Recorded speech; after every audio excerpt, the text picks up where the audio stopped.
Okay, तो वो सब भी डिस्कस करेंगे, पार्ट ऑफ डिस्कशन जो है। ओके, उस पे आएंगे। वो भी मैंने थोड़ा सा नोट डाउन किया है कि उसको बताएंगे कैसे एप्लीकेशन यूज़र आईडी पासवर्ड हम लोग देख सकते हैं, यूज कर सकते हैं। तो उस पे भी आएंगे। ठीक है, तो कल हम लोगों ने ये वाला कंप्लीट किया था, इसमें कहीं कोई डाउट? ठीक है, तो उसके आगे बढ़ते हैं। आई डोंट थिंक कि इतना सारा आज कंप्लीट होगा। मैं इस पे ऐड करता ही जा रहा हूँ, कुछ कुछ चीज़ें और भी छोटा छोटा याद आ रहा है तो एनीवे। तो अब तक हमने आपको ये भी बताया होगा सिस्टम वेरिएबल्स, है ना, सिस्टम डॉट करंट वैल्यू और cursor value, current item cursor item, वो सब है। फिर उसी तरह ग्लोबल भी कल मैंने बताया कि ग्लोबल वेरिएबल कैसे बनाते हैं। फिर फील्ड भी एक तरह से वेरिएबल है, कोई भी आइटम मतलब, है ना। उसमें भी तो कोई आइटम स्टोर वैल्यू स्टोर रहता है कि अगर कहीं पे भी हम वेयर क्लॉज में या कंडीशन में या क्वेरी में डायरेक्टली हम लोग उसको यूज कर लेते हैं एज ए वेरिएबल, करेक्ट। रुको, मैं इसको कनेक्ट करता हूँ।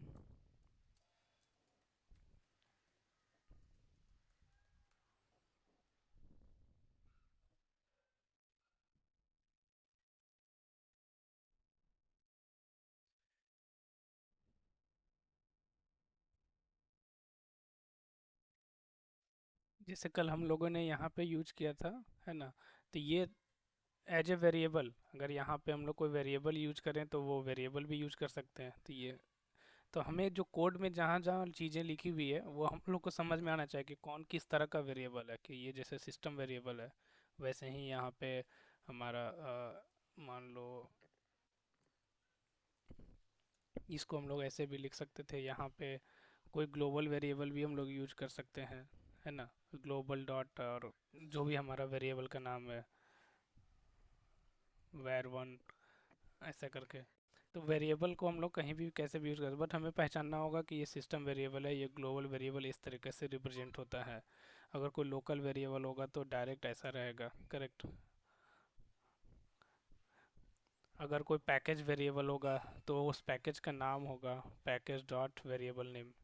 तो आपको ये सब आइडेंटिफाई करना है कि या कोई फील्ड आइटम है तो डायरेक्ट फील्ड का नाम लिख दो कि लाइक ऐसे। ठीक है, तो ये सब पांच तरीके का मतलब ओवरऑल हम लोग पांच तरीके का वेरिएबल्स हम लोग यूज करते हैं कहीं भी कंडीशन में या फिर क्वेरी में या फिर अ, कोई भी कंडीशनल लॉजिक लिखने के लिए, एंड जहाँ भी वेरिएबल यूज होता है। तो आपको ये आइडेंटिफाई करना होगा पैकेज वेरिएबल हम लोग कैसे यूज करेंगे। तो कोई इसके लिए एक पैकेज आपको बनाना पड़ेगा, उसको यहाँ से इनिशियलाइज करना होगा। मान लो एक पैकेज बनाते हैं, क्रिएट पैकेज, पैकेज नेम मान लो pkg1 एज, मान लो इसके नाम अंदर बनाया हमने वी अंडरस्कोर कैरेक्टर का पैकेज वेरिएबल बनाया है। उसका डेटा टाइप रखा मैंने वैरकर 200। उसी तरह वी अंडरस्कोर नंबर टाइप का एक वेरिएबल बनाया, उसका डेटा टाइप ऐसा रखा।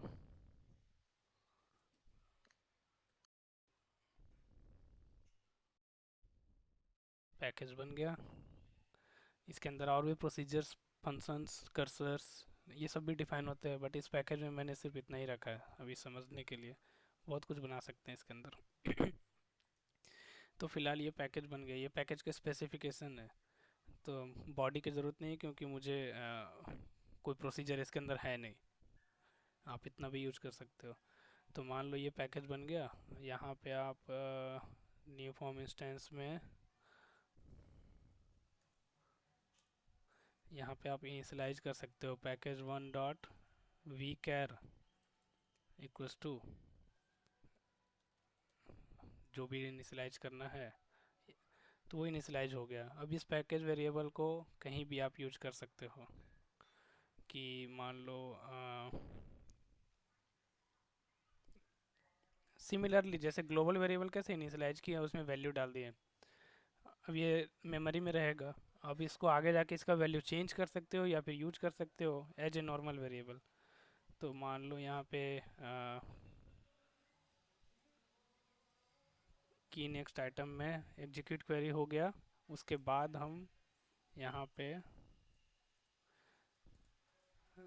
लास्ट अंडरस्कोर या फिर first underscore name equals to this, ऐसा यूज कर सकते हैं।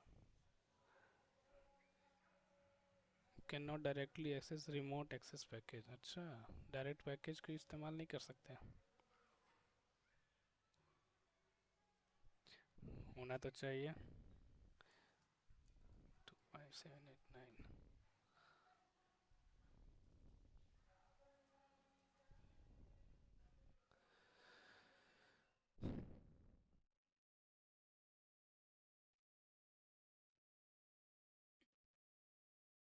डेटाबेस ऑब्जेक्ट्स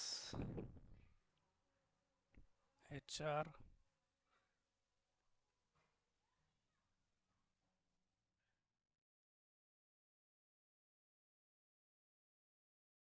पैकेज 1,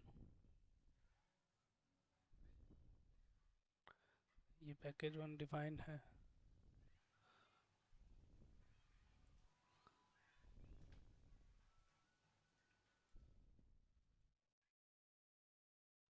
अच्छा, इसको यूज ही नहीं कर सकते हैं इस तरीके से, लोकल पैकेज बनाना पड़ सकता है। ठीक है, तो एक यहाँ पे प्रोग्राम यूनिट बनाते हैं, नहीं ये नहीं, सॉरी, प्रोग्राम यूनिट।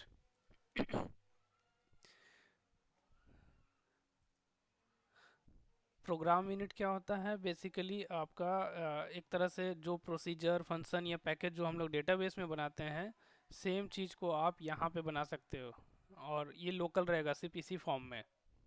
ओके, तो यहाँ पे भी हम प्रोसीजर फंक्शन बना सकते हैं, फिर अगर उसी प्रोसीजर फंक्शन को हम इसमें कहीं भी यूज करना चाहें तो यूज कर सकते हैं, लेकिन आउटसाइड दूसरे फॉर्म में नहीं यूज कर सकते हैं। अगर वो ग्लोबली सब जगह यूज करना है तो आप दो तरीका है, या तो आप एक डेटाबेस लेवल पे बना लो, या तो फिर आप ये लाइब्रेरी बना लो, जैसे लाइब्रेरी हम लोग यहाँ अटैच करते थे ना वैसा, वो भी बताएंगे। तो फिलहाल अभी इसको समझने के लिए सिर्फ एक प्रोग्राम यूनिट क्विकली बना लेते हैं और एक पैकेज स्पेसिफिकेशन बना लेते हैं PKG1। ओके, एंड इसके अंदर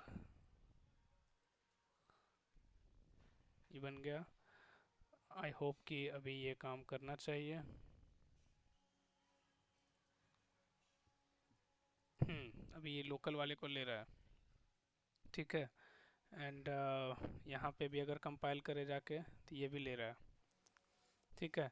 तो यानी वो पैकेज मैंने इस फॉर्म लेवल पे बनाया और उसको इनिशिएट किया यहाँ पे जब फॉर्म खुलेगा, और फिर मैंने उसमें जो डेटा डाल दिया था वो डेटा को हम लोग रिप्लेस कर रहे हैं की नेक्स्ट आइटम पे। यानी जब मेरा डेटा एग्जीक्यूट हो जाएगा जो भी एम्प्लॉय से होगा, एग्जीक्यूट होने के बाद मैं इस फर्स्ट नेम में एक वैल्यू डाल दे रहा हूँ, यानी जो भी स्टीवन या कुछ भी लेके आएगा वहाँ पर वो रिप्लेस कर देगा, अब मेरा नाम डाल देगा। ठीक है, तो देखते हैं।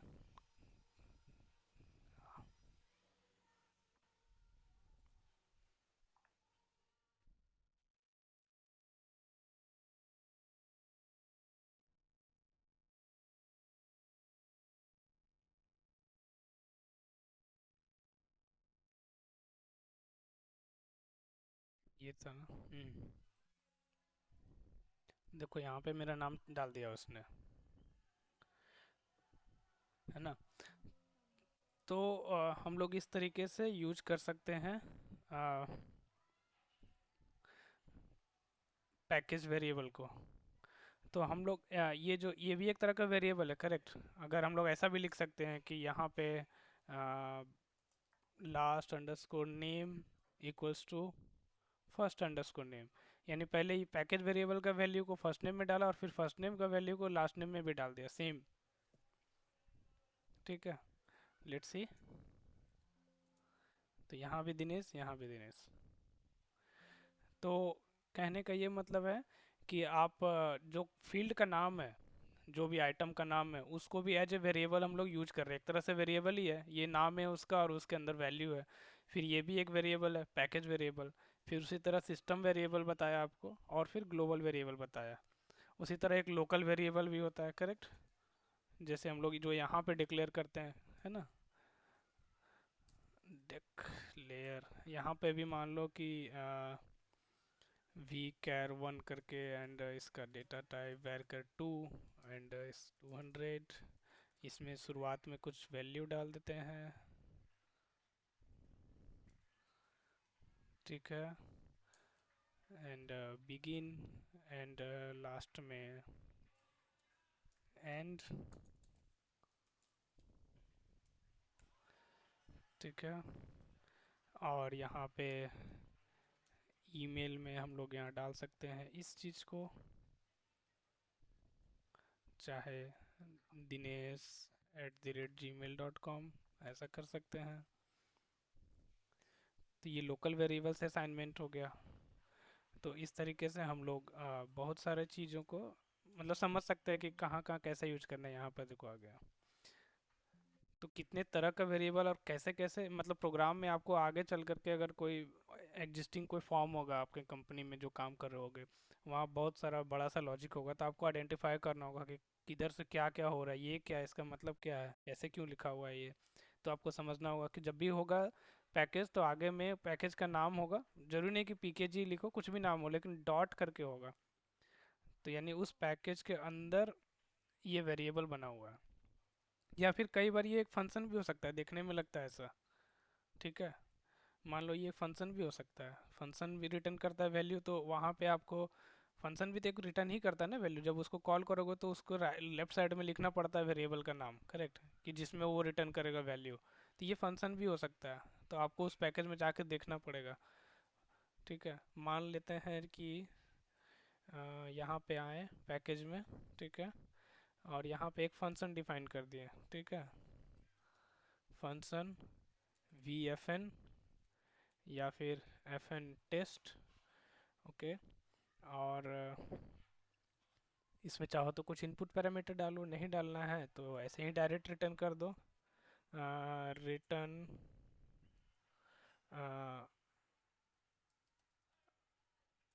वैरकर एज, यहाँ से एज हट जाएगा। Function function name return varchar as, यहाँ पे रिटर्न वैरकर ही होगा सिर्फ, बस इतना ही। ये डिक्लेरेशन हो गया। अब उसी तरह इसका डेफिनेशन बनाना पड़ेगा क्योंकि मैंने एक फंक्शन लिया है, तो सिर्फ स्पेसिफिकेशन से काम नहीं चलेगा, हमें पैकेज का बॉडी भी बनाना पड़ेगा।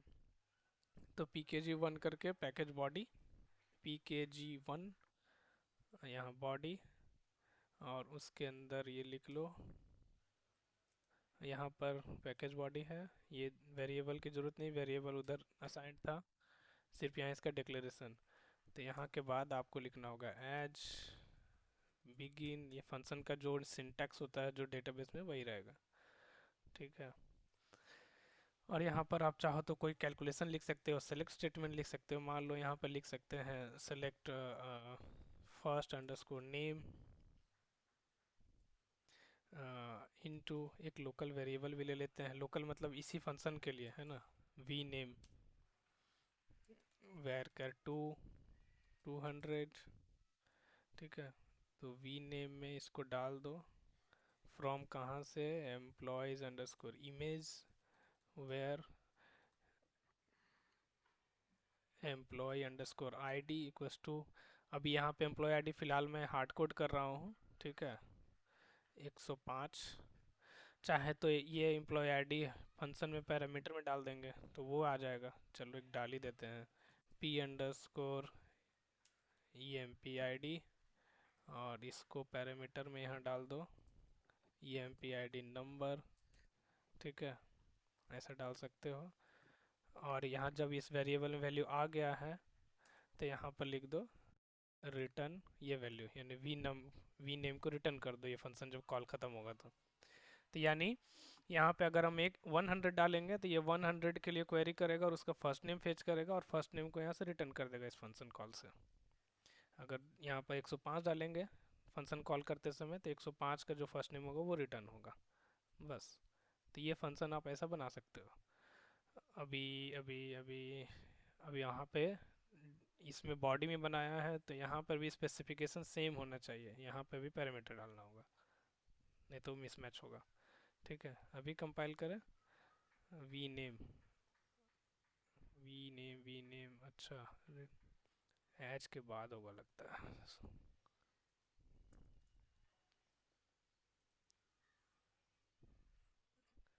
और क्या छूटा है, और क्या छूटा है, अच्छा ये बाहर मैंने लिख दिया, एक्चुअली ये फंक्शन का एंड यहाँ पे है, यहाँ से यहाँ फंक्शन का एंड है और ये पैकेज का एंड है।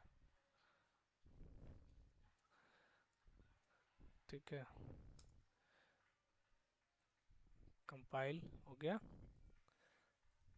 Control T. अभी फंक्शन को कॉल किया, फंक्शन का नाम क्या था, एफ एन टेस्ट, और इसके अंदर एम्प्लॉय आईडी भी पास करना होगा। तो वापस मैं यहाँ आता हूँ आइटम पे, की नेक्स्ट पे।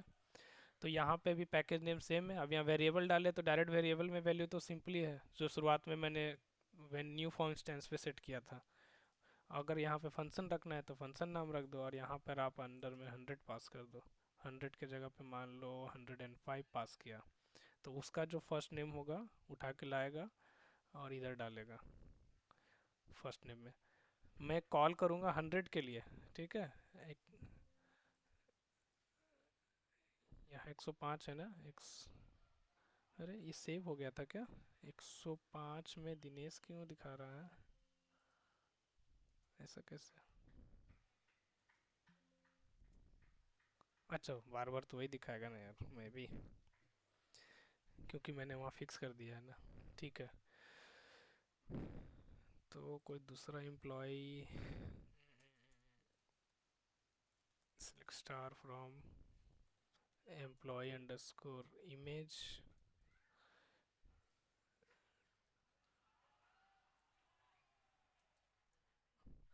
मान लो डायना का देखते हैं 107। ठीक है, F4 नो, यहाँ पे आए 107।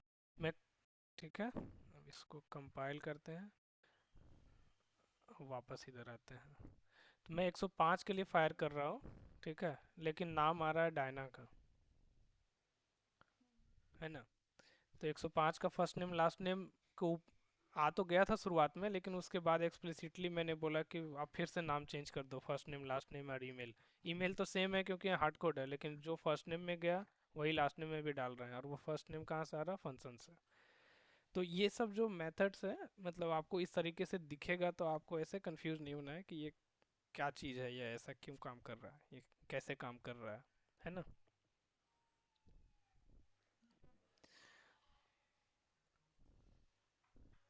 तो इस यही मेरा इसमें कहने का मतलब था, ये पांच चीज़, कि ये पांच चीज़ का आइडेंटिफाई आप समझ कर सकते हो कि प्रोग्राम में जब भी कहीं यूज हुआ है तो आप समझो कि लोकल वेरिएबल है, कि पैकेज वेरिएबल है, या फिर सिस्टम वेरिएबल, ग्लोबल वेरिएबल, या फिर कोई फील्ड का नाम है। ये चीज़ आपको समझना है बेसिकली। इसमें कोई डाउट है?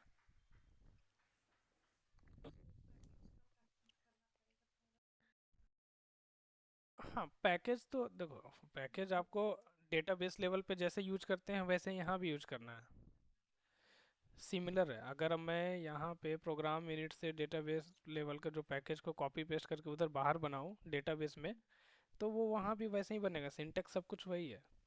पैकेज का सिंपली दो पार्ट होता है, एक स्पेसिफिकेशन है, एक बॉडी, दो चीज़ होता है। हाँ, ठीक है। तो स्पेसिफिकेशन में बेसिकली हम लोग कुछ डिक्लेरेशन करते हैं, ठीक है। उसके अंदर कुछ वेरिएबल्स, कुछ एक्सेप्शंस, कुछ कर्सर्स, फंक्शंस, प्रोसीजर्स। तो ये देखो, ये सिर्फ आपका डिक्लेयर हुआ यहाँ पे फंक्शन, तो यहाँ पैकेज स्पेसिफिकेशन में, ठीक है। और इसी का जब बॉडी बनेगा तो ये इसका तो अलग से फिर कोड लिखने की ज़रूरत तो है नहीं इसका, लेकिन इसके लिए बाकी कोड लिखना बाकी है, करेक्ट, लॉजिक। तो वो लॉजिक लिखने के लिए जो मेन बॉडी पार्ट होता है कोड का, उसके लिए बॉडी की ज़रूरत पड़ता है, पैकेज बॉडी। उसमें फिर से ये पूरा फंक्शन अच्छे से लिखना पड़ता है एंड टू एंड। इसमें सिर्फ उसका जो वन लाइनर मतलब बोलते हैं ना, कि एक इंट्रोडक्शन टाइप का, ये इस ओरेकल डेटाबेस का है, सिस्टम ऐसा ही है। ठीक है, तो आप डेटाबेस में बनाओ चाहे या फिर यहाँ पे बनाओ, आपको दो बनाना पड़ेगा। हाँ, अगर आपका यहाँ पे कोई फंक्शन नहीं है, सिर्फ वेरिएबल है या फिर नॉर्मल कर जिसका डिक्लेरेशन अलग से डिफाइन करने की ज़रूरत नहीं है, तो सिर्फ आप स्पेसिफिकेशन ही बनाओ, बॉडी की ज़रूरत नहीं है। लेकिन अगर आप फंक्शन डिफाइन किए या प्रोसीजर डिफाइन किए, जैसे प्रोसीजर फील्ड डिफाइन करना है तो यहाँ लिखोगे प्रोसीजर, सिंपल प्रोसीजर का नाम, मान लो PR_, प्रोसेस नाम का कोई प्रोसीजर है, उसके अंदर भी कोई पैरामीटर पास करना है कि किस एम्प्लॉय के लिए प्रोसेस करना है, और उसका डेटा टाइप क्या होगा। इसमें रिटर्न टाइप होता नहीं है, तो बस ऐसा खत्म। तो ये हो गया प्रोसीजर का डिक्लेरेशन। अब ये इसका जो मेन पार्ट है प्रोसेसिंग, मतलब पूरा अंदर बॉडी पार्ट है जिसके अंदर पूरा कर्सर लूप पूरा बड़ा सा कॉम्प्लेक्स लॉजिक होगा प्रोसीजर का, वो आपको बॉडी पार्ट में लिखना है। ठीक है। तो यही पैकेज और स्पेसिफिकेशन एंड बॉडी का काम है। तो इन जनरल आपको ऐसे ही, आपको देखो यहाँ पे भी अगर आप देखोगे कोई लाइब्रेरी में, तो आपको वैसे ही दिखेगा।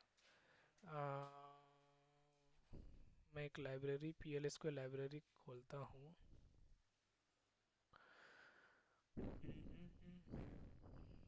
PLSQL लाइब्रेरी है क्या, PLL वाला?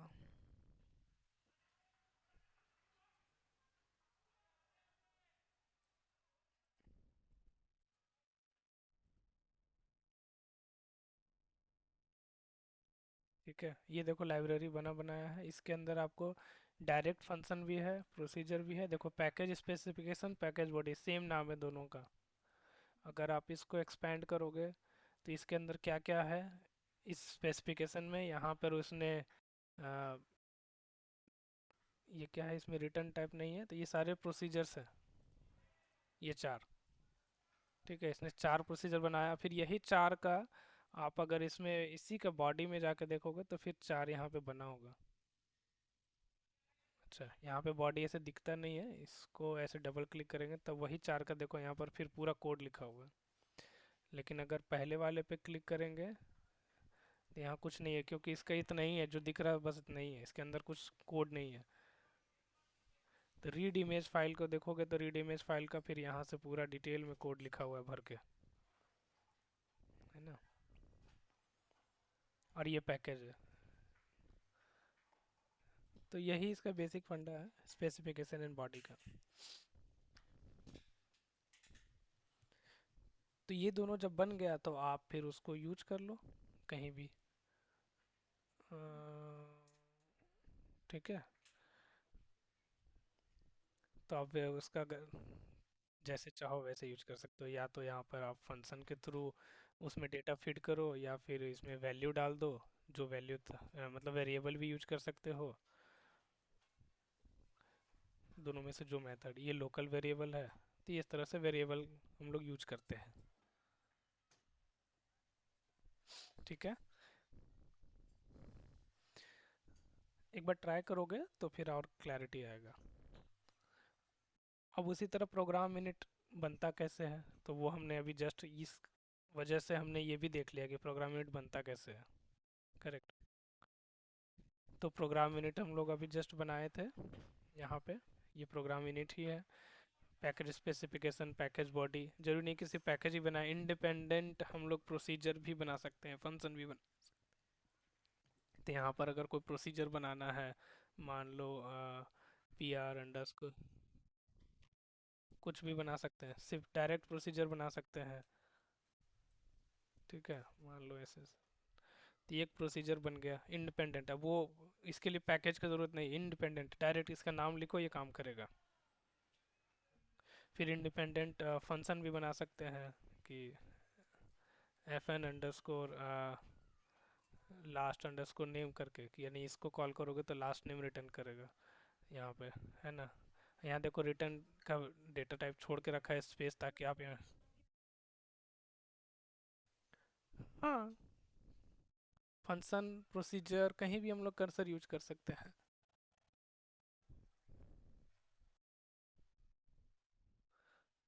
ठीक है। अब यहाँ पर क्या है, रिटर्न वैर टू कर दो, और यहाँ पे लिख दो return, direct hard code name कुछ भी कर सकते हो, या फिर कोई क्वेरी से ला सकते हो, या ये लिख दो कि फंक्शन कॉल्ड, ख़त्म, ये फंक्शन बन गया। तो इंडिपेंडेंट फंक्शन भी हो गया। FN लास्ट नेम, अब यहाँ पर FN लास्ट नेम को डायरेक्टली आप यहाँ पर डायरेक्ट लिख दो, इस तरीके से ये हटा के मान लो आप ऐसा लिख सकते हो, पैकेज नाम जरूरत नहीं है, F N underscore last underscore name, और उसका कोई पैरामीटर नहीं था इसलिए पैरामीटर हटा दिए। तो अब ये देखने से लगेगा किसी को कि ये फंक्शन है या प्रोसीजर है या फिर कोई लोकल वेरिएबल है, क्योंकि कुछ पता नहीं चल रहा है ना। लेकिन ये प्रोसीजर नहीं हो सकता है, उसका कारण ये है क्योंकि प्रोसीजर को वैल्यू रिटर्न नहीं करता, उसको आप कॉल करते समय ऐसे नहीं लिख सकते।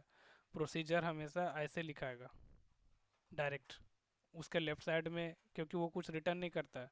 ठीक है, तो इसलिए वो प्रोसीजर हो नहीं सकता है। ये कोई पैकेज का फंक्शन या पैकेज का प्रोसीजर नहीं है, क्योंकि आगे में कोई चीज़ A B C D dot करके नहीं लिखा हुआ, इसलिए कोई पैकेज का भी नहीं है। तो बचा क्या, तो या तो ये वेरिएबल हो सकता है और या तो फिर ये फंक्शन हो सकता है, क्योंकि फंक्शन ही रिटर्न करता है और वेरिएबल ही। तो ये दो में से कोई एक चीज़ हो सकता है, तो आपको ऐसे आइडेंटिफाई करना होगा कि आपको देखना होगा कि ऐसा कोई फंक्शन प्रोग्राम यूनिट में है।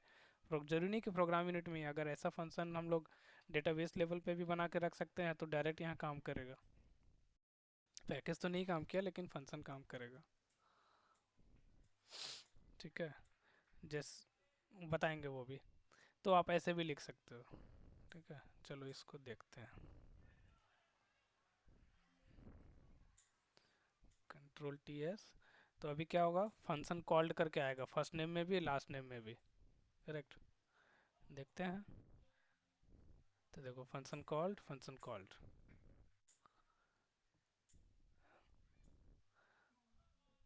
ठीक है, तो इस तरीके से हम लोग यूज कर सकते हैं कोई भी चीज़ यहाँ पे। पैकेज का फंक्शन, पैकेज का variable, direct function, direct procedure, कुछ भी।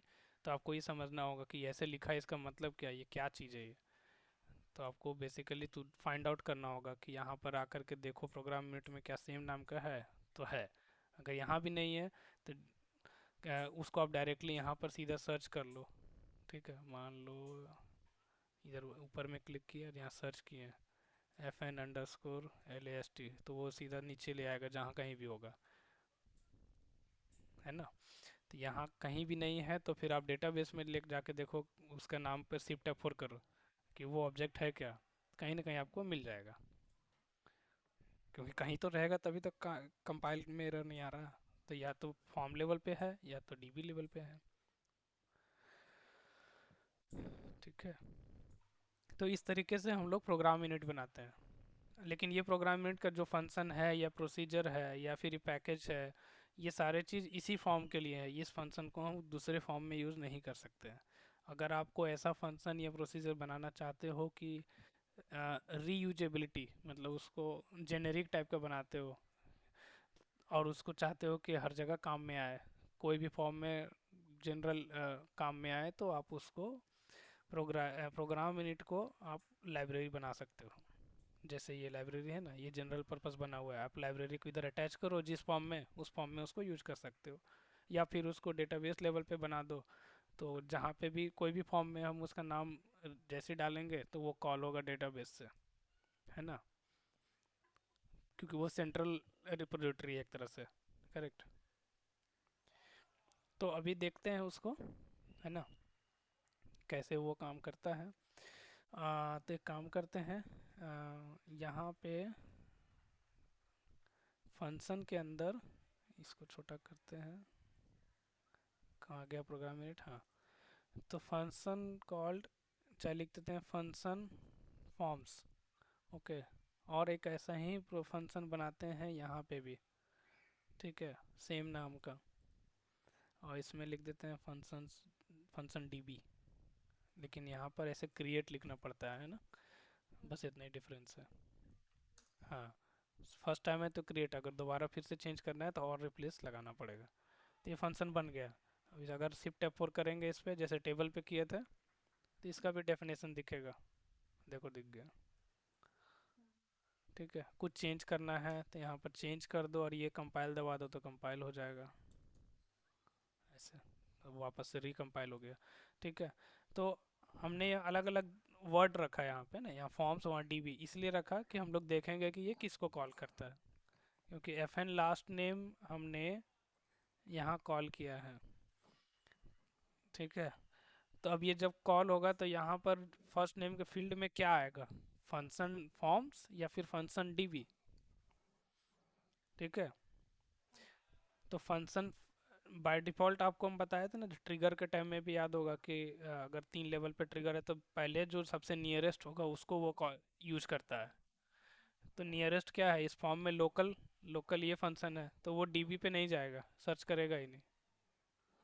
ओके। तो उसी को टेस्ट करते हैं।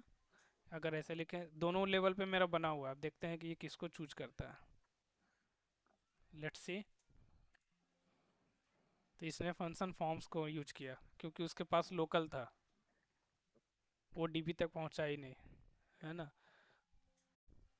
तो अगर आपको डीबी तक पहुंचाना है तो आपको लोकल लेवल को हटाना होगा, या फिर यहाँ पे फंक्शन नेम में कुछ चेंज कर दो टेम्पररी, या फिर ये फंक्शन को डिलीट कर दो। तो अब इस नाम से तो नहीं मिलेगा, नाम चेंज हो गया है। तो ये फिर से ढूंढेगा कि एफ एन लास्ट नेम कहाँ है, तो इसको लोकल में नहीं मिलेगा। तो वो ट्राई करेगा डीबी में ढूंढने का, डीबी में मिलेगा तो वहाँ से यूज करेगा ये। देख ठीक है। तो फिर से देखते हैं। देखो फंक्शन डीबी, फंक्शन डीबी। समझ में आया?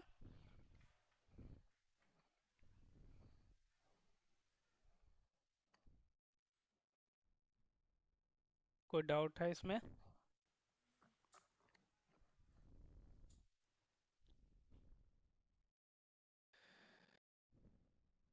ठीक है।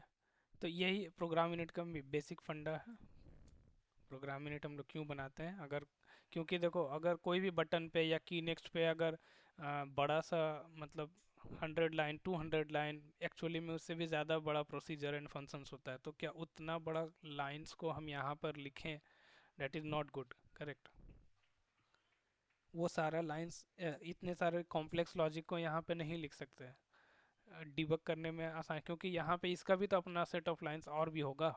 फिर उसके अंदर वो फंक्शंस का भी 100 लाइन और इसमें घुसा दे तो वो कन्फ्यूजन होगा और डिबग करने में भी मुश्किल होगा। इसलिए एक प्रोसेस टाइप का अलग से बना दिए, और ताकि यहाँ पे आके आप डिबग करो, देखो इसके अंदर क्या है यूजुअली।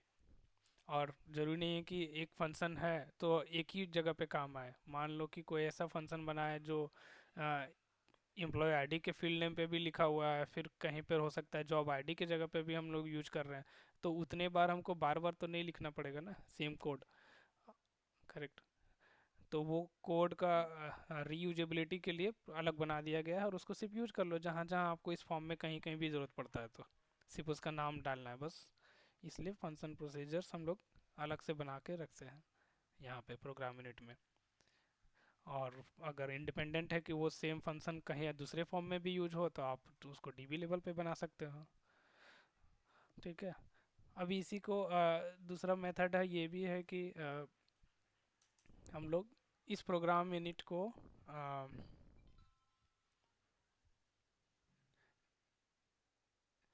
यहाँ पे क्या बोलते हैं, लाइब्रेरी बना देंगे। ठीक है। जैसे हम लोग लास्ट टाइम याद है, हम लोग कुछ ऑब्जेक्ट्स को लेकर के ऑब्जेक्ट ग्रुप में डाले थे, और ऑब्जेक्ट ग्रुप से हम लोग एक ऑब्जेक्ट लाइब्रेरी बनाए थे, याद है।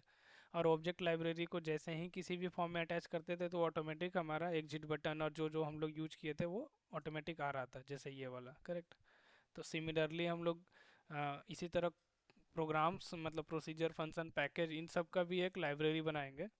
ठीक है। जिस और वो लाइब्रेरी को हम लोग किसी भी फॉर्म में अटैच करेंगे तो उसको यूज कर सकते हैं। ठीक है। तो यहाँ पे अगर बनाना है तो पी एल एस को लाइब्रेरी पे जाओ, यहाँ पर इसको प्लस करो यहाँ पे, और प्लस करके यहाँ पे इसके अंदर डाल दो ये सारी चीज़ें जिसको जिसको आपको रखना है। लेट से फंक्शन पैकेज ये तीन चीज़ को रखना है, तो इसको तीनों को खींच के कहाँ गया, यहाँ पे। ठीक है। इन तीनों में डाल दिया, और इसका नाम अब से यहाँ पे आके सेव करना है, क्योंकि ये अलग सेपरेट यूनिट है। जैसे फॉर्म से एक अलग यूनिट है, प्रोग्राम यूनिट अलग यूनिट है।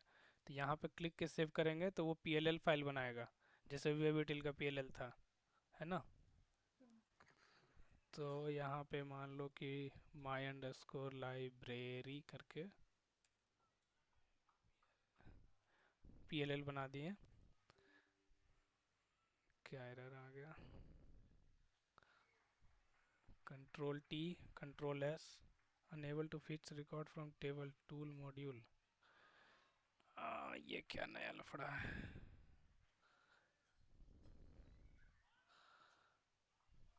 लाइब्रेरी के अंदर स्पेसिफिकेशन है, ये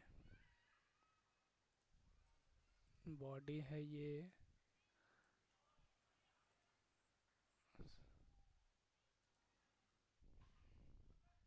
काम करते हैं। कुछ कंफ्यूजन ना हो इसलिए मैं वापस से ओपन करता हूँ। My library dot P L L, unable to generate library, क्या प्रॉब्लम हो गया?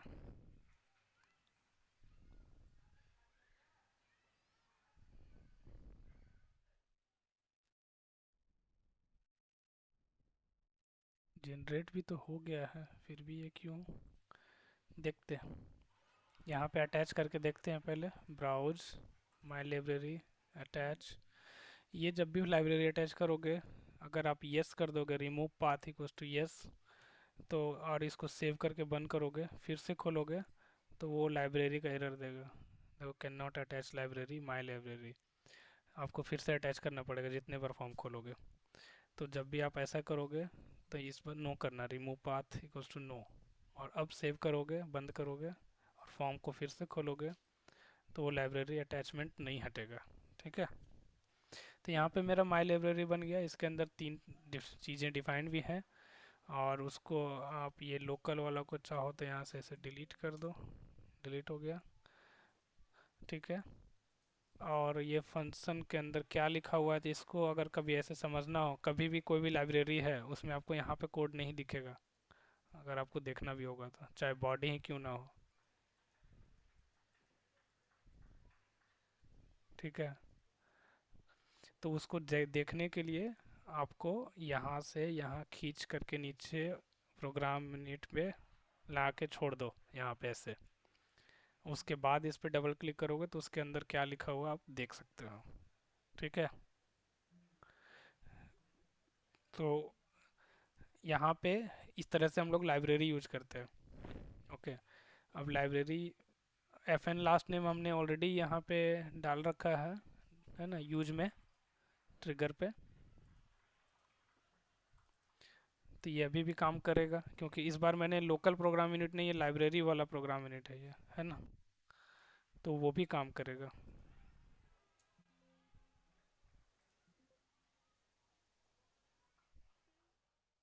अच्छा, वो इसलिए एरर दे रहा है 6508, न्यू फॉर्म इंस्टेंस पे पैकेज का एरर दे रहा है। उसको वो पैकेज नहीं मिला। न्यू फॉर्म इंस्टेंस में हमने एक पैकेज में वैल्यू डाला था ना, पी के जी वन पे, वो उसको मिला नहीं है। तो लाइब्रेरी का ये पैकेज स्पेसिफिकेशन को भी खींच के यहाँ ला के छोड़ दो। अभी कंपाइल एस, फिर से खोलते हैं तो वो एरर हट गया, है ना? अब यहाँ पर यूज करो, तो यहाँ पर देखो, अच्छा फंक्शन डीबी अभी भी यूज कर रहा है, ऐसा कैसे? लोकल नहीं मिला उसको, क्यों? वो हटा दिया ना, एफ अंडरस्कोर वन हटाया, तो एफ एन लास्ट नेम है। और यहाँ पे अगर देखें आइटम्स में, तो एफ एन लास्ट नेम ही है, बट फिर भी उसको लोकल में नहीं मिला। ये लाइब्रेरी में कुछ एरर था उस समय भी, पता नहीं, शायद उसके वजह से हो सकता है।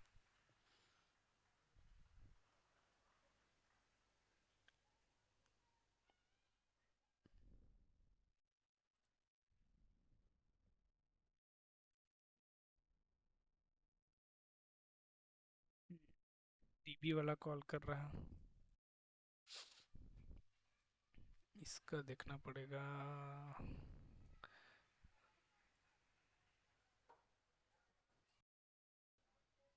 ये लाइब्रेरी को उड़ा दो, तो प्रोग्राम यूनिट भी हट गया। अच्छा, पहले मुझे वो लाइब्रेरी का कोड को देखना है, ये कंपाइल क्यों नहीं हुआ?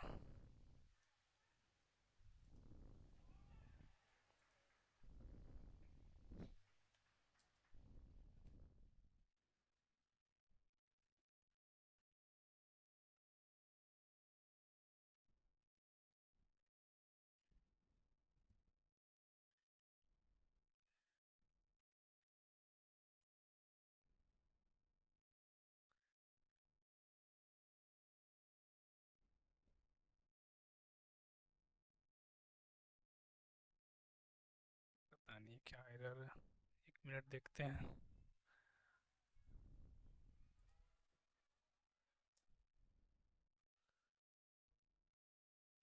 bitil.pll नहीं, ऐसा तो नहीं।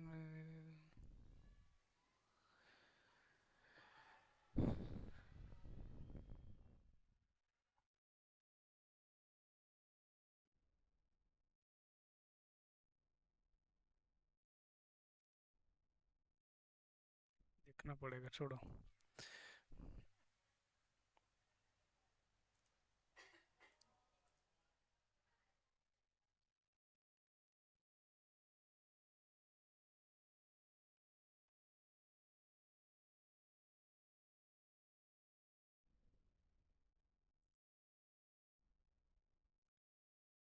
Save changes to library tmp3, शायद वो लाइब्रेरी बनाने में ही कुछ गड़बड़ हुआ है। एक बार इसको फिर से लाइब्रेरी बनाते हैं, इसको ओपन करते हैं। इसके कोड को फिलहाल नोटपैड में रखते हैं ताकि इसको डिलीट कर दें। स्पेसिफिकेशन एंड बॉडी, ठीक है।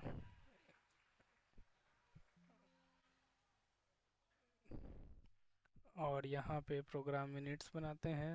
अरे बार बार पैरामीटर, फिर से बनाते हैं प्रोग्राम मिनट। एंड प्रोसीजर्स का नाम, प्रोसीजर नहीं है, फंक्शन है, तो फंक्शन का नाम ये।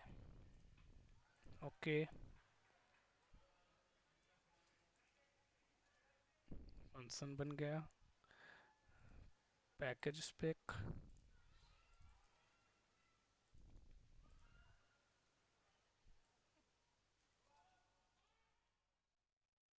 पैकेज स्पेक बन गया। पैकेज बॉडी,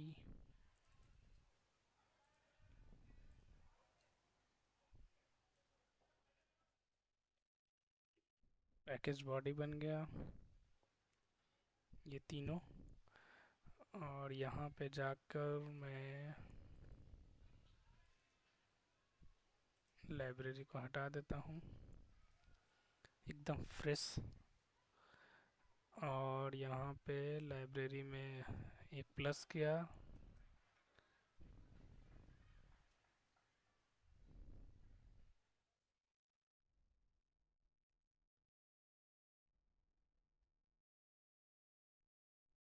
एक ही डालते हैं पहले, इसको सेव।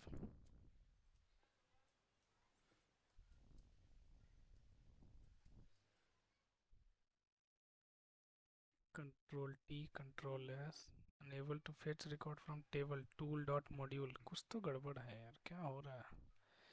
एक मिनट में इसको सेव, क्लोज, इसको पूरा बंद करता हूँ।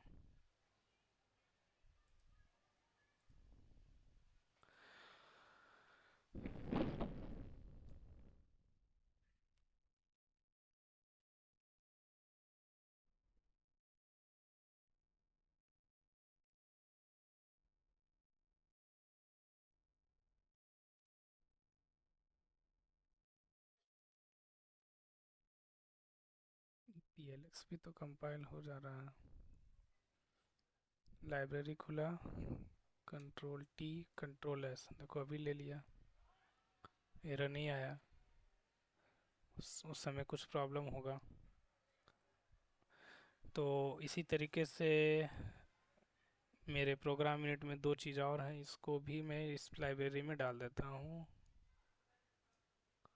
और फिर से इसको कंट्रोल टी, कंट्रोल एस, देखो इस बार ले लिया। शायद उस समय फॉर्म बिल्डर में कुछ प्रॉब्लम आ गया होगा, बंद करके ओपन किया तो ठीक हो गया।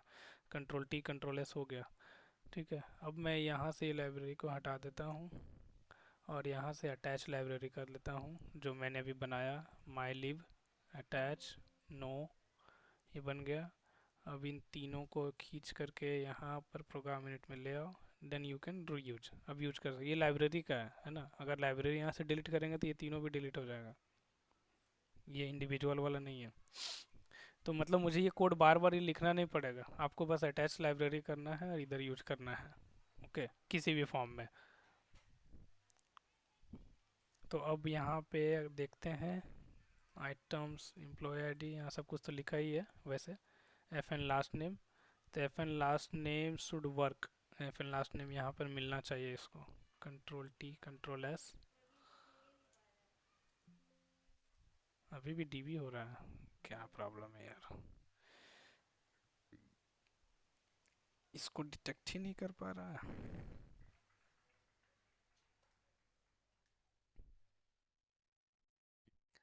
अच्छा ऐसा तो नहीं कि माई लिव डॉट करके होगा, मैं शायद भूल गया हूँ। यहाँ पे माई लिव डॉट, नहीं ऐसे काम नहीं करेगा।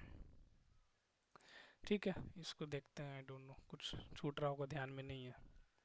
तो बेसिकली हम लोग ऐसे यूज करते हैं, ये हम बता देंगे फिर से। ठीक है, तो आपको ये जब भी प्रोग्राम में आपको देखना है तो आपको लाइब्रेरी लोकल प्रोसीजर क्या है, लोकल प्रोसीजर मतलब लोकल प्रोसीजर या फंक्शन जो हम लोग यहाँ पे डिफाइन किए थे वो हम लोग देख ही लिए कि कैसे यूज करते हैं, डायरेक्ट उसका नाम डालो। या फिर डीबी प्रोसीजर या फंक्शन जो डीबी में बनाते हैं, अगर वो यहाँ पे नहीं है तो डीबी में चेक करेगा। और लाइब्रेरी प्रोसीजर जो हम लोग अभी बनाए, और लाइब्रेरी बनाते कैसे हैं वो तरीका वही है जो हमने आपको बताया, कि आप यहाँ बना लो और उसको खींच के इधर डालो और इसको अलग से सेव करो, कंपाइल करो, फिर उसको अटैच करो जिस फॉर्म में भी चाहो। ठीक है, तो इस तरीके से लाइब्रेरी भी यूज करते हैं।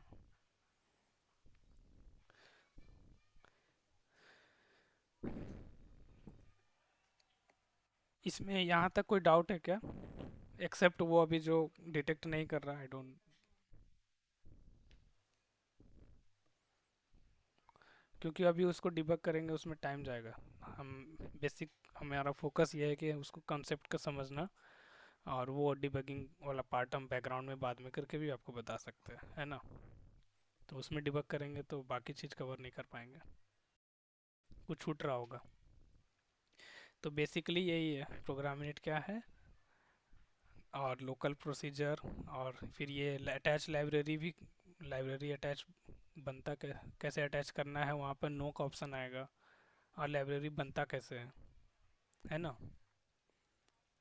तो ये तीन मेन चीज़ है, आपको अक्सर प्रोग्राम में ये देखने को मिलेगा। हर एक कंपनी का हर जगह पे आपको लाइब्रेरी अलग से उनका बना बनाया जरूर रहेगा, कुछ सेट ऑफ लाइब्रेरी, और वो लाइब्रेरी अलग अलग फॉर्म में यूज करते हैं वो लोग। ठीक है, तो आपको उस समय जानना होगा कि अंदर में जो प्रोसीजर का नाम या फंक्शन का नाम वो कहाँ का है, लोकल है कि या लाइब्रेरी का है कि डेटाबेस का है। लोकल मतलब जो आपको यहाँ पे है प्रोग्राम मिनट में, और लाइब्रेरी का यहाँ पर आप देख लोगे कि वो नाम यहाँ पे है क्या, यहाँ भी नहीं है, यहाँ भी नहीं है, तो आपको डीबी में देखना है। तो तीन जगह आपको फंक्शन प्रोसीजर और पैकेज का डेफिनेशन मिल सकता है, इनफैक्ट वेरिएबल का नाम भी, है ना।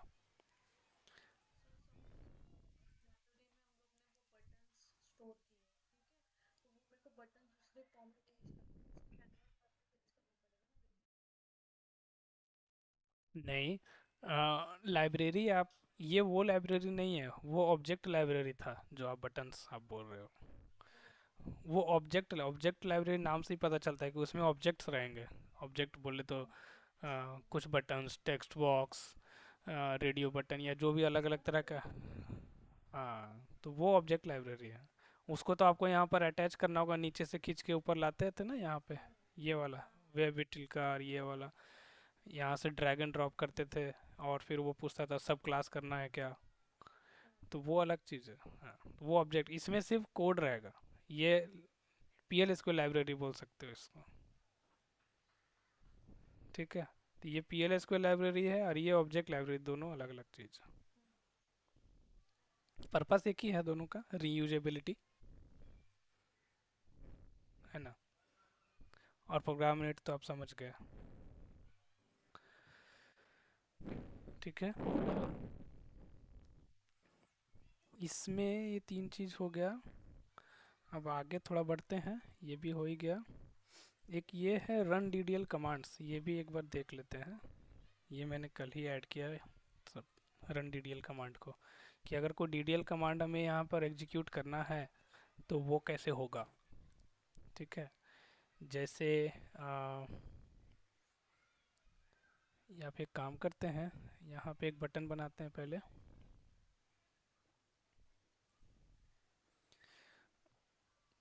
ये कल हो गया था ना कॉल फॉर्म वाला।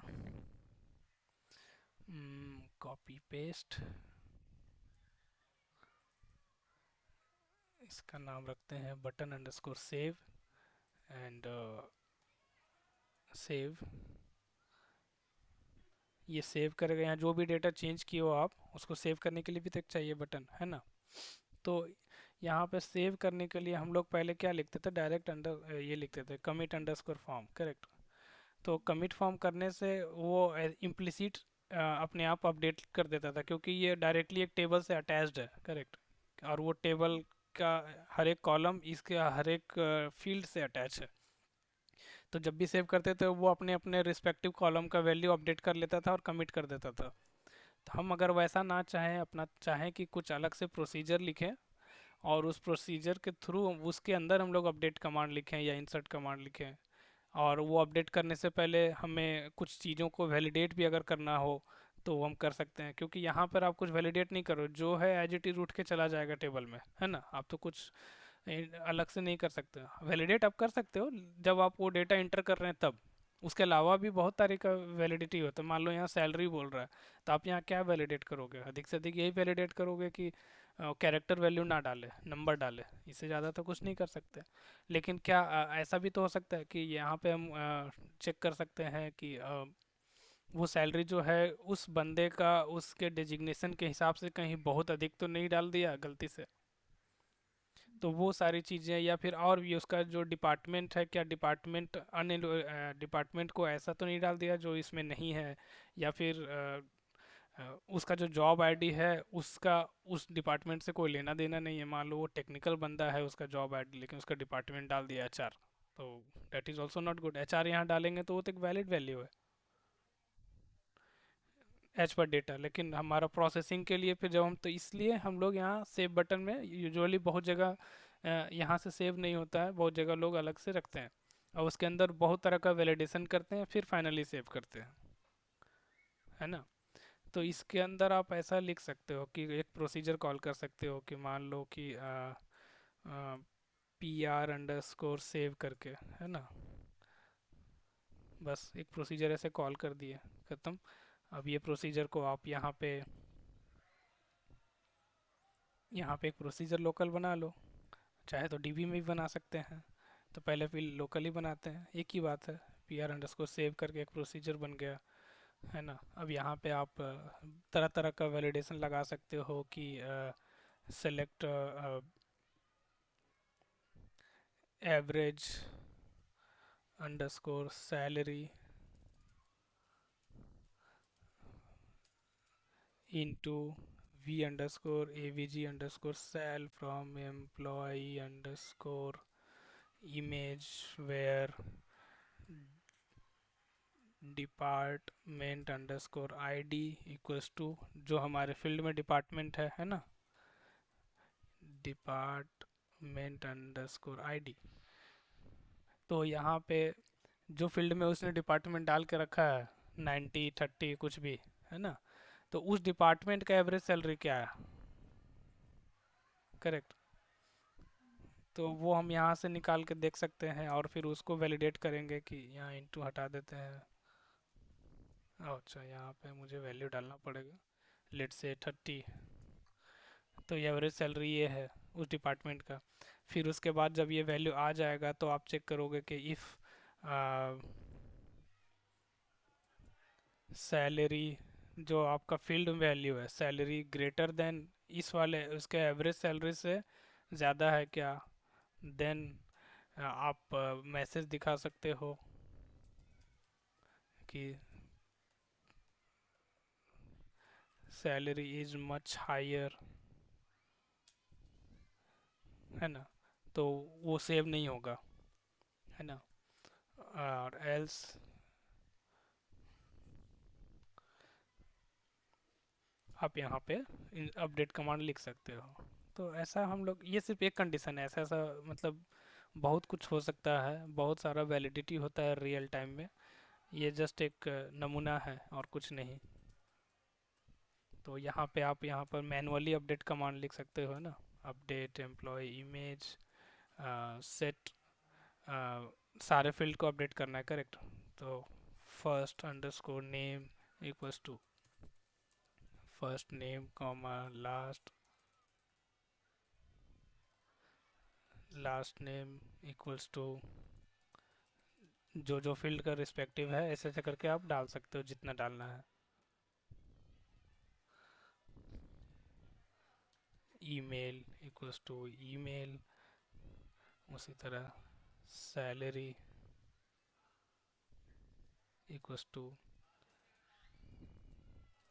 सैलरी, एंड सो ऑन, मतलब जितने फील्ड का नाम है वो सारा। हेलो,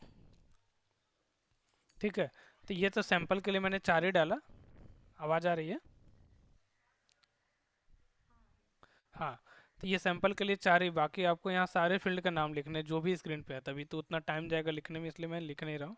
बट यहाँ पे सब सारे फील्ड का नाम लिखना है, and where employee underscore I D equals to employee underscore I D. बस ये मैनुअल आप अपडेट कमांड लिखे हो, ठीक है। कि पहले आप चेक कर रहे हो कि एवरेज सैलरी से कहीं उसका ज़्यादा तो नहीं है जो अभी हमने इनपुट किया है सैलरी फील्ड में। अगर है तो ऐसा एरर दो, अगर नहीं है तो फिर नॉर्मली अपडेट कर दो। इसके अलावा बहुत तरह का वैलिडेशन हो सकता है, वैरायटी ऑफ वैलिडेशन हो सकता है। तो ये जस्ट एक सिंपल सैंपल है और कुछ नहीं। तो ये कंपाइल कर दो, और ये यहाँ पे फिर जब ये कंप्लीट हो जाएगा तो यहाँ लास्ट में कमिट डाल दो, that's it. Control T control S, ठीक है। अब यहाँ पे सैलरी है, कितना है ये, 60 है ना। तो 60 का देखते हैं एवरेज सैलरी क्या है, 4600 है। यहाँ पे कितना है, 48 ऑलरेडी है। सेव करके देखते हैं, सैलरी इज़ मच हायर, ठीक है। तो अगर इसको 4500 करेंगे, लेकिन यहाँ पे कुछ मैसेज देगा नहीं, हमें पता नहीं चल रहा है। तो इट इज़ बेटर टू, ये जो कमिट है, कमिट तो जब इसके अंदर होना चाहिए, क्योंकि बाहर भी कमिट कर रहा है दोनों केस में, तो हमें पता नहीं चल रहा कि इधर घुस रहा था कि इधर घुस रहा था। तो यहाँ पर ऐसा लिख सकते हैं,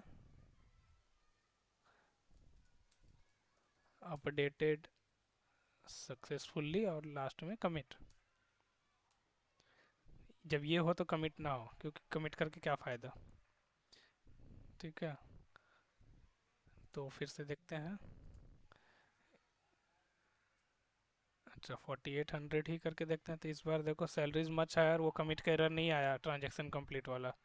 और इसको अगर 4500 करते हैं तो बोलेगा सक्सेसफुल और commit one transaction applied and saved.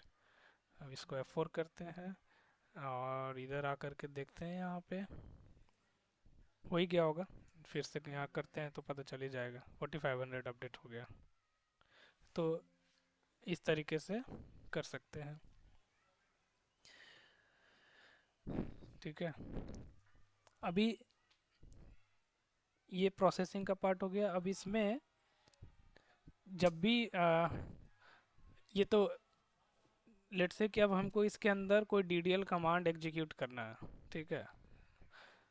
तो जैसे सेलेक्ट स्टेटमेंट, अपडेट स्टेटमेंट, ये सब डायरेक्टली लिख सकते हैं, लेकिन आप अगर यहाँ पर ऐसा लिखना चाहते हो direct create table alter table, आप नहीं लिख सकते हो, ठीक है। जैसे कि मान लो create table and employees this underscore, और कोई आज का डेट मान लो 28 जनवरी 24, as select star from this. तो ये क्रिएट टेबल यानी DDL कमांड है, आप इसके अंदर डायरेक्ट नहीं लिख सकते हो, ये कोई एरर देगा, ठीक है। एक मिनट, हाँ।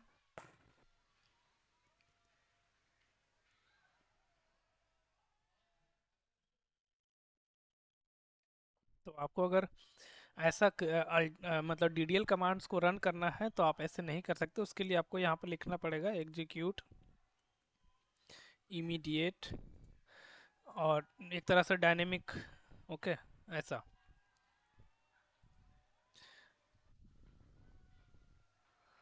ये क्या बोल रहा है, this feature is not supported client side program. अच्छा, यहाँ पे नहीं, सॉरी, एग्जीक्यूटिव इमीडिएट तो इसका होता है यहाँ पे रन करने के लिए, डायनेमिक एसक्यूएल के लिए। यहाँ पे हम लोग इसको ऐसे लिखते हैं, मतलब डायनेमिक एसक्यूएल को रन करने के लिए डेटाबेस में एग्जीक्यूटिव इमीडिएट लिखते हैं, जो फॉर्मेट अभी आपको दिखाया, ऐसा। और अगर डायनेमिक एसक्यूएल और डीडीएल या कोई भी चीज़ रन करना हो तो यहाँ पर लिखते हैं forms underscore DDL, bracket open and bracket close. ठीक है, ऐसा, फॉर्म्स अंडरस्कोर डीडीएल। ये फॉर्म्स डीडीएल है, इसको देखने से आपको क्या लगता है, ये क्या चीज़ है? फंक्शन है, प्रोसीजर है, या पैकेज का कोई चीज़ है?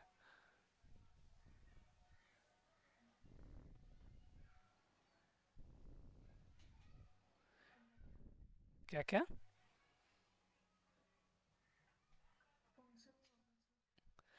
फंक्शन कैसे होगा? फंक्शन होगा तो उसको ऐसा कोई वेरिएबल चाहिए इस साइड में, ऐसा लिखना पड़ेगा। फंक्शन को कॉल करने के लिए हमेशा एक लेफ्ट साइड में वेरिएबल लेकर के कॉल करना पड़ता है, क्योंकि वो रिटर्न करता है। इन्हें यहाँ से यहाँ जो भी रन करेगा वो अपना आउटपुट में लेफ्ट साइड में किसी वेरिएबल में स्टोर करना पड़ता है। तो अगर डायरेक्ट लिखा है कि, तो वो फंक्शन नहीं है, सिंपल। ये प्रोसीजर है। ओके, ठीक है ना? अब जैसे यहाँ पे है, आ, यहाँ तो सैंपल नहीं है, सैंपल कहीं कुछ है। इसमें इसमें ही मिल जाएगा। जैसे ये, this is procedure execute trigger, क्योंकि इसके लेफ्ट साइड में कुछ नहीं है। Set block property, this is procedure, this is procedure. अब ये कैसे प्रोसीजर है कि नहीं, आपको मेरे बोलने से भी नहीं मानना है, आप देख सकते हो। एग्जीक्यूट ट्रिगर या सेट ब्लॉक प्रॉपर्टी, वो आप यहाँ पर आपको बताए थे, याद है? बिल्ट इन के अंदर आपको मिलेंगे, करेक्ट। यहाँ पे आओ स्टैंडर्ड में, और इधर आपको देखो सेट ब्लॉक प्रॉपर्टी। जैसे कॉल फॉर्म के लेफ्ट साइड में तुम लोग कुछ नहीं लिखते थे, याद है?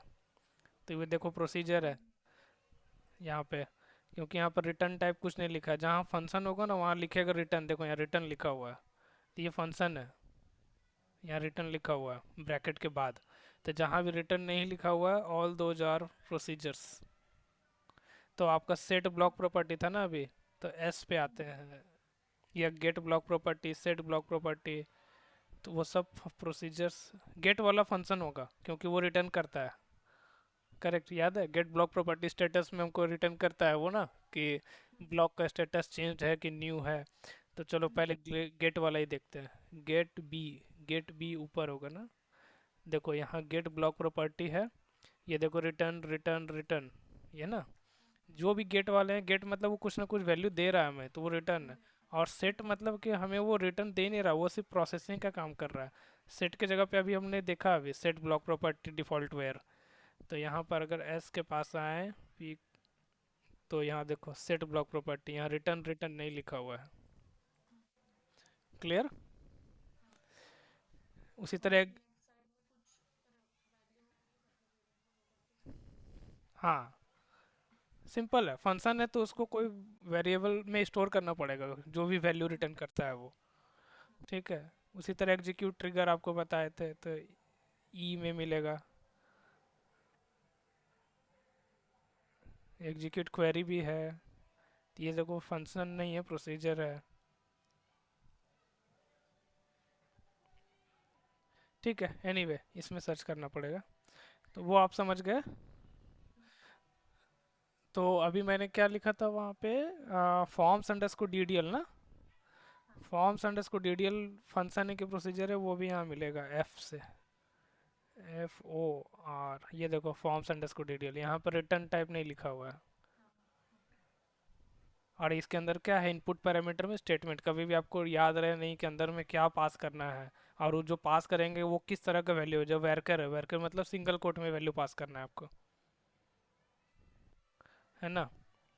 तो यहाँ पे हम लोग वही लिख रहे थे, फॉर्म्स डिटेल बटन पे।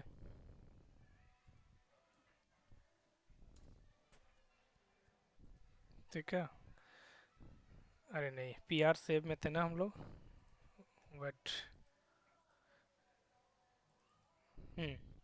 तो forms detail, this is procedure, और इसके अंदर वैरकर डालना है तो सिंगल कोट में डाला हमने।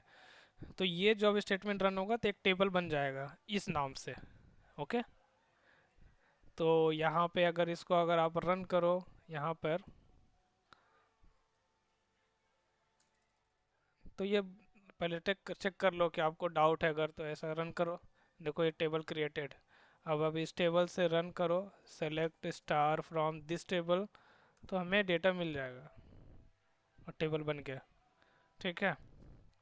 तो मतलब ये जो हम स्टेटमेंट अभी हम वहाँ डालने जा रहे हैं, तो ये कंपाइल टाइम में एरर नहीं देगा, क्योंकि अगर यहाँ का इतना पार्ट हम यहाँ कुछ भी लिख दें तो भी ये कंपाइल होगा, क्योंकि इसके लिए टेक्स्ट है, ये सिंटैक्स नहीं है ना। सिंटैक्स तो ये चेक कर रहा है कि ये चीज़ सही है कि नहीं, इफ एल्स ऐसे लिखना चाहिए, देन लिखना चाहिए, एल्स लिखना चाहिए। लेकिन यहाँ सिंगल कोड के अंदर का वैल्यू को तो कंपाइलेशन नहीं होता है ना। अब यहाँ पर क्या लिखे हो वो उसको तो कंपाइल नहीं करेगा ना ओरेकल। तो वो कैरेक्टर वैल्यू को कंपाइलेशन नहीं होता है। वो सिर्फ देखता है कि ओवर स्टेटमेंट जो लिखने का तरीका है, ग्रामेटिकली एरर तो नहीं है। वो अंदर क्या लिखे हो उसके लिए वो उसको फर्क नहीं पड़ता है। तो ये एरर अभी नहीं देगा, ये देगा एरर रन टाइम में, कि जब वो रन टाइम में इस लाइन को एग्जीक्यूट करने जाएगा तो वो ऐसा देगा। ये लाइन को अगर अलग से आप ऐसा रन करोगे तो ये एरर ही देगा ना एक्चुअल में। तो वो एक्चुअल में वो ऐसे रन करने जाएगा, ये एरर आएगा इस टाइप से, मिसिंग और इनवैलिड ऑप्शन। तो जब भी डायनेमिक एसक्यूएल आप रन कर रहे हो तो आप बाहर में पहले चेक कर लो कि वो सही चल रहा है कि नहीं।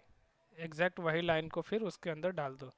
कई बार डायनेमिक एसक्यूएल हमारा पहले से पता नहीं होता, ये तो मैंने स्ट्रेट फॉरवर्ड लिखा। अभी आप यहाँ पे जो है वैल्यू अभी दोबारा रन करेंगे, जब जब हम सेव बटन पे दबाएंगे तब तो एक ही टेबल का नाम बनाएगा ना, दोबारा सेम नाम का टेबल तो बनेगा नहीं, तो एरर देगा उस समय भी। समझ रहे हो? क्योंकि बटन पे यूजर कई बार क्लिक कर सकता है, तो जब जब क्लिक करेगा तब तक भी एक ही स्टेटमेंट रन करेगा। तो इसको अगर हम दोबारा रन करें तो एरर ही देगा ना वो, क्योंकि टेबल ऑलरेडी एग्जिस्ट बोल रहा है। करेक्ट। और यूजर तो सेव बटन पे कई बार क्लिक करेगा, तो हमें हर बार टेबल नेम भी चेंज करने हैं डायनेमिकली। Got it? तो वो आपको फिर इसको यहाँ पर ऐसे ब्रेक कर सकते हो कि ऐसा, कि यहाँ से यहाँ पर फिक्स वैल्यू, और यहाँ पर मान लो कि ये हटा दो, अंडरस्कोर रहने दो, इधर तो फिक्स है ही यहाँ से यहाँ तक, और जो अपेंड करेंगे वो वैल्यू मेरा कुछ और होगा। जैसे आप ऐसा कर सकते हो कि टू कैर, उसके बाद सिस डेट, और ये सिस डेट तो हमेशा अलग अलग वैल्यू देगा, तो D D mon Y Y H H M I S S. ठीक है। तो ये जो सिस डेट है हमेशा अलग अलग देगा। D D mon Y Y तो चलो ठीक है कि डेट इतना कॉमन रहेगा, लेकिन आवर मिनट सेकंड तो हर पल चेंज होगा। तो यूजर अगली बार क्लिक करेगा तो यहाँ पर नंबर कुछ और होगा, तो उस समय टेबल का ओवरऑल जो नेम होगा वो डिफरेंट होगा। समझ रहे हो? तो वो जितने बार भी क्लिक करेगा टेबल हर बार बनता जाएगा with different name. Okay. But ये मैं सिर्फ समझाने के लिए लिख रहा हूँ, क्योंकि एक एक रो के लिए सेव करने के लिए बार बार इतना table banana it is not A correct behaviour. मतलब कि आप अननेसेसरी डेटाबेस को भर रहे हो। जब जब हम रो सेव करेंगे तब तब एक इतना बड़ा सा टेबल बन जाएगा, और भी हर बार अलग अलग। यूजर दिन भर में 50 बार क्लिक करेगा तो 50 टेबल बन जाएंगे सेम, तो कोई मतलब नहीं है। वो तो जस्ट आपको समझाने के लिए बता रहा हूँ कि फॉर्म्स डीडीएल के थ्रू हम लोग कोई भी डीडीएल स्टेटमेंट कैसे रन करते हैं। ओके। तो इसको पहले ट्राई भी कर लेते हैं कि ये काम कर रहा है कि नहीं, इस टाइप का टेबल बना रहा है कि नहीं। और टेबल बना रहा है तो हमें यूजर के स्क्रीन पे हम एक काम करते हैं, दिखा देते हैं, ताकि कम से कम टेबल नेम वहाँ पर आ जाए, क्योंकि हमें इस नाम से टेबल ढूंढने में भी दिक्कत होगा कि इस समय का कौन सा है। मैंने जो सेव बटन दबाया वो कौन सा आ, नाम से बना है। तो यहाँ पे आप चाहो तो एक ऐसा फील्ड ले लो, कॉपी पेस्ट करता हूँ फिलहाल के लिए, और यहाँ डाल देते हैं, और इस पे F4 करके txt underscore tbl underscore name. Okay. और जो भी नाम बनेगा वो नाम से सेव कर देगा। ओके। और इसमें डेटा बेस आइटम नो करना है, याद रखना है, क्योंकि ये डेटाबेस आइटम नहीं है। और कॉलम नेम भी हटा देना है। और इसका कैरेक्टर वैल्यू है कि नहीं है, हाँ कैरेक्टर है, बस खत्म। तो T X T T B L name, अब इस T X T T B L name में हम डाल देंगे यहाँ पे, ठीक है, जो भी टेबल बनेगा। तो यहाँ पे T X T underscore T B L underscore name. अब इसमें क्या डालेंगे, तो ये वैल्यू तो हमें चेंज हो जा रहा है। अब हम ये वैल्यू को वापस से यहाँ डालेंगे तो यहाँ पर ये एरर देगा, सॉरी एरर नहीं देगा, यहाँ पर कुछ और नाम हो जाएगा। मान लो आप अगर इसको ऐसा रखना चाहते हो,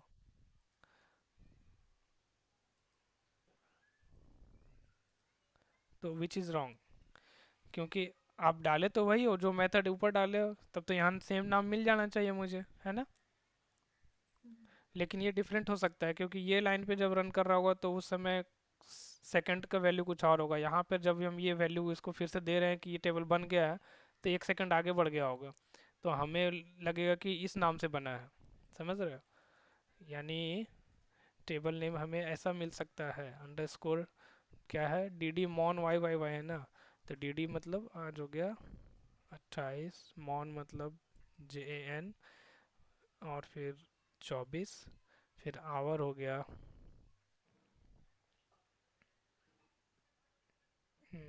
16, क्योंकि मैंने वहाँ पर फॉर्मेट नहीं दिया ना ऐसा। तो एच एच 24 करते हैं, 24 आवर के फॉर्मेट में। ओके, तो ये हो गया 16, और मिनट हो गया 17, और मान लो सेकंड चल रहा है, अभी 30 सेकंड हुआ है। तो ये जो पार्ट, ये वाला जब रन हुआ तो ये था, इस नाम से टेबल बन गया। लेकिन जब ये वापस यहाँ पर इस नाम को यहाँ डालने जा रहा, तब तक ये एक सेकंड बढ़ गया तो 31 हो गया। तो टेबल बना है 30 सेकंड वाला में, अब हम उस आउटपुट में यूजर को दिखा रहे हैं कि आपका बना है टेबल ऐसा 31 वाला, है ना। तो इसको फिक्स करने के लिए आप यहाँ पर चाहो तो एक V underscore T V L underscore name करके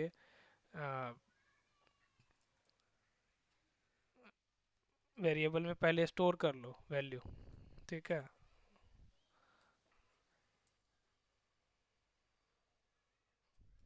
ठीक है, और यहाँ पे ये चीज़ को डाल दो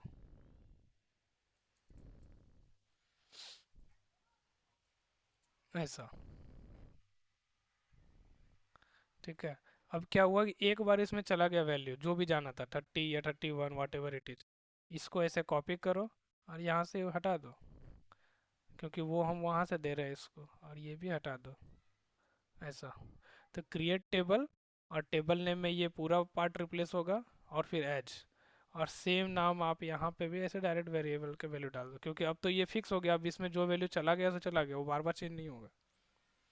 तो टेबल भी उस नाम से बनेगा और यूजर को भी वही दिखाएगा, है ना। तो अभी देखते हैं कि टेबल बनता है कि नहीं, वही नाम से ढूंढेंगे।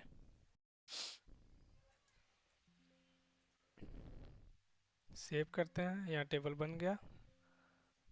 अभी इसको कॉपी करो ऐसे, और यहाँ पर जाके देखते हैं ऐसा,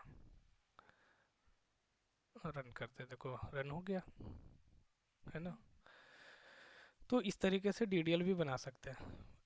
ये ये प्रैक्टिकल एग्जांपल नहीं है, ऐसा नहीं होता है। टेबल हम लोग बनाते हैं, बनाते हैं टेबल, लेकिन अलग अलग सिनेरियो के लिए, और ऐसे इतना फ्रिक्वेंट टेबल नहीं बनता है सेव बटन पे।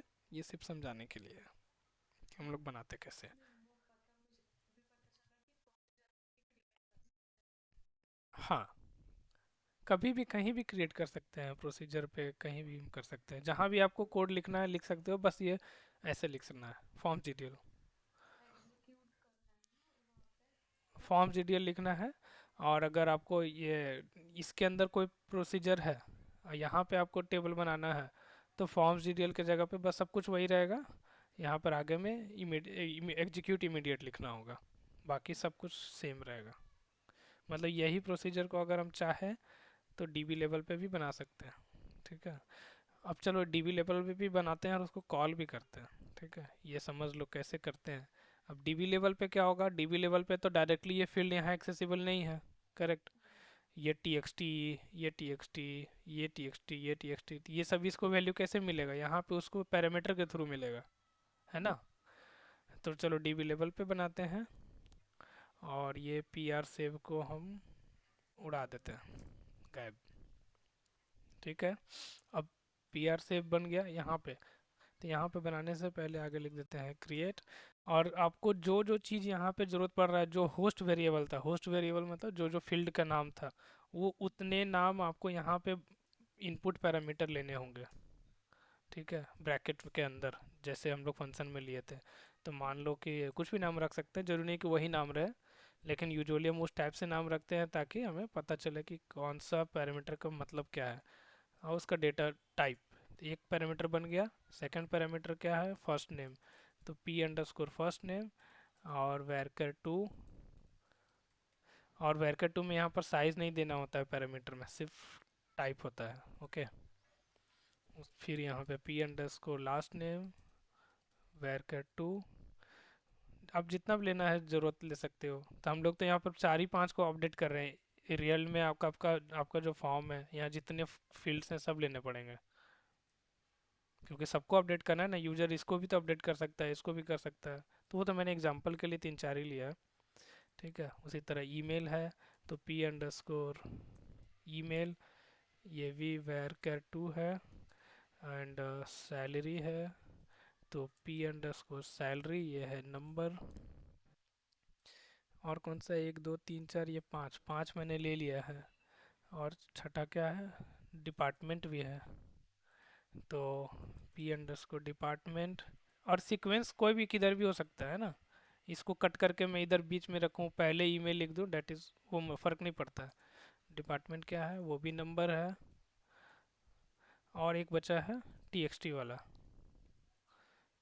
तो पी अंडरस्कोर दिस, और ये वेर कर टू, और इसको ब्रैकेट क्लोज। ठीक है। अब आपको बस सब जगह रिप्लेस करना है कि ये वैल्यू जो इनपुट आ रहा है, प्रोसीजर जब कॉल होगा तो इसमें वैल्यू आएगी, और वो वैल्यू को हमें अंदर में इस प्रोसीजर में यूज करना है, बस इतना ही करना है। तो आगे में पी अंडरस्कोर लगा देना है सब जगह, जहाँ जहाँ सेमी कॉलन है।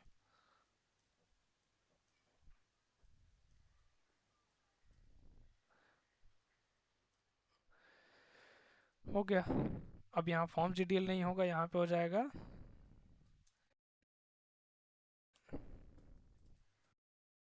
अब यहाँ पे हमें वैल्यू रिटर्न हो रहा है, मतलब ये वैल्यू जो है इस वेरिएबल में डाल रहे, लेकिन ये यहाँ पे है ही नहीं। यहाँ तो डायरेक्टली उस कॉलम में असाइन हो रहा था, इसको लिखने का यहाँ कोई मतलब नहीं है। अगर आपको फिर भी चाहिए कि ये वैल्यू जो रिटर्न हो वो यूज हो, तो ये जो पी वाला जो लिए हो, ये इनपुट नहीं है, एक तरह से ये आउटपुट है। मतलब इतना पार्ट जो है यहाँ से यहाँ तक, डिपार्टमेंट तक, आपका लिए, आपका काम के लिए मिल रहा था, आपको प्रोसेस करने के लिए मिल रहा था। ये आपको इनपुट नहीं मिल रहा है, ये तो आप खुद आउटपुट देने वाले हो कि मैं किस नाम से टेबल बनाया हूँ। करेक्ट। तो यहाँ पे आपको लिखना होगा आउट। ठीक है। बाय डिफ़ॉल्ट इनपुट ही होता है सब। इन लिखो या ना लिखो, वो बाय डिफ़ॉल्ट इन ही होता है। तो ये सारे इनपुट हैं। इसको मैंने एक्सप्लिसिटली बोला कि ये आउट है, यानी जब ये प्रोसीजर कंप्लीट हो जाएगा तो मैं इस वेरिएबल में, वेरिएबल के वैल्यू को आउट दे रहा हूँ। ठीक है। अब वो वहाँ पे असाइन होगा। तो अब ये हो गया कि ये वैल्यू जो है उसमें डाल दिया मैंने। जब ये प्रोसीजर रिटर्न होगा, तो जहाँ पर कॉल किया गया था उसमें इस वेरिएबल के जगह पे उसको इनपुट, वहाँ उसको इनपुट इस बार मिलेगा हमारे तरफ से। ओके। तो चलो देखते हैं, इसको कंपाइल करते हैं। अच्छा, मैसेज लिखा है ना मैंने कहीं, इसमें मैसेज इज़ नॉट अलाउड, क्योंकि वो तो फॉर्म्स का ये है। हाँ, मैसेज को भी चाहो तो आप आउटपुट में ले सकते हो। ओके। मैसेज को अगर लेना है तो मैसेज के जगह पे यहाँ पे लिख दो P underscore message equals to this, ऐसा। और उसको भी आउट पैरामीटर कर सकते हैं। ठीक है। और यहाँ पे पी मैसेज जो है डाल दो इसको भी। और ये भी आउट पैरामीटर होगा। और वर्कर होगा। ठीक है, अब कंपाइल होना चाहिए। अच्छा, एक बार बन चुका था ना, तो यहाँ क्रिएट और रिप्लेस लिखना पड़ेगा ताकि रिकम्पाइल हो। सेव हो गया। ओके, ये बन गया। अब हमें ये चीज़ को कॉपी कर लेते हैं ताकि वहाँ पे मुझे याद रहे कौन कौन सा फील्ड पास करना है। तो अब बटन पे आते हैं। बटन से पे ये जो डायरेक्ट कॉल था इस इतना नहीं चलेगा अब, क्योंकि अब हमें पैरामीटर पास करने पड़ेंगे। क्योंकि इसके इंटरनल प्रोसीजर था तो उसमें आसान था अंदर के कॉलम्स को यूज करना, तो अब हमें यहाँ पैरामीटर पास करना होगा। तो यहाँ पर जहाँ जहाँ पे भी एक काम करते हैं ना, इसको कॉपी कर लेते हैं नोटपैड में। ठीक है, और रिप्लेस करते हैं पी अंडरस्कोर को कॉलन से। ठीक है, और फिर से उधर ले आते हैं। ठीक है, तो ये एम्प्लॉय आईडी फर्स्ट नेम, हाँ ये हटाना होगा डेटा टाइप, तो ये तो फटफट हट जाएगा।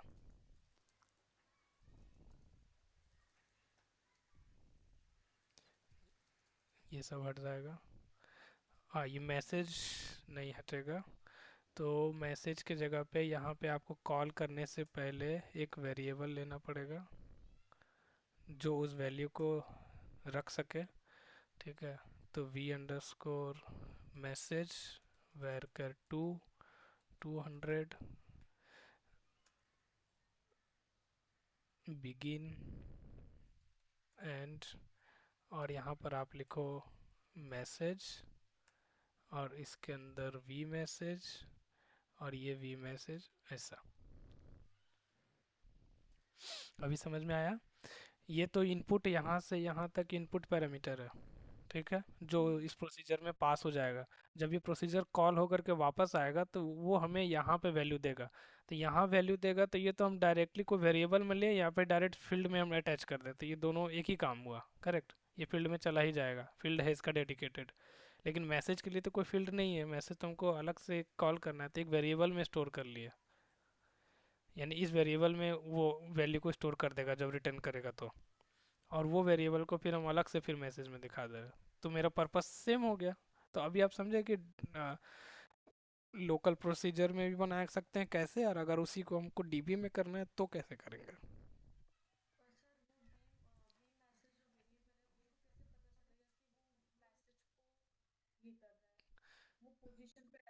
हाँ, उस पोजीशन पे है। तो वहाँ पर इस जगह पे 7वें नंबर या 8वें नंबर जो भी है, तो वो वहाँ से जो भी रिटर्न होगा, और यहाँ पर जो भी वेरिएबल का नाम या फिर लोकल वेरिएबल या फिर ग्लोबल वेरिएबल, कोई तो वेरिएबल होगा जो इसको रखने के लिए जिसमें कैपेसिटी हो, तो वो उसमें डाल देगा जिसका भी नाम यहाँ पे डाला हुआ रहेगा। अब यहाँ पर हमने वेरिएबल के जगह पे सीधा फील्ड का नाम ही डाल दिया है, तो वो इसमें डाल देगा। मतलब कोई एक होल्डिंग वाला होना चाहिए जो होल्ड कर सके वैल्यू को, चाहे तो ऐसा फील्ड का नाम हो, चाहे लोकल वेरिएबल हो, चाहे फिर ग्लोबल हो। सिस्टम वेरिएबल में नहीं कर सकते, क्योंकि सिस्टम वेरिएबल को तो हम लोग छेड़छाड़ कर नहीं सकते, उसको सिर्फ यूज करते हैं। पैकेज वेरिएबल यहाँ पर ले सकते हैं, जिसमें भी वैल्यू असाइन हो सके उसका नाम है वहाँ डाल देना है। और जब वो आ गया तो उसको ऐसे करके दिखा दिया। ठीक है, कंट्रोल टी। अच्छा, खुला है F4। अब देखते हैं 853 है ना, उसमें चेंज हो गया होगा। Compile, save, now run it again. Save करते हैं, बन गया देखो, अपडेटेड सक्सेसफुली।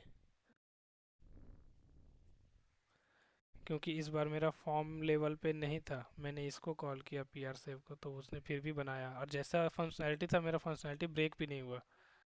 काम उसका तब भी वैसे ही हो रहा है जैसे पहले हो रहा था, है ना। और इसको अगर हम लोग यहाँ पर आके देखें तो ये भी बन गया टेबल। तो इस तरीके से हम लोग यूज कर सकते हैं। तो फॉर्म्स डीडीएल का कॉन्सेप्ट यही है।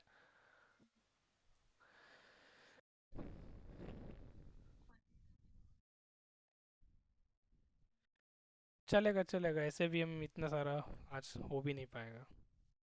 No problem.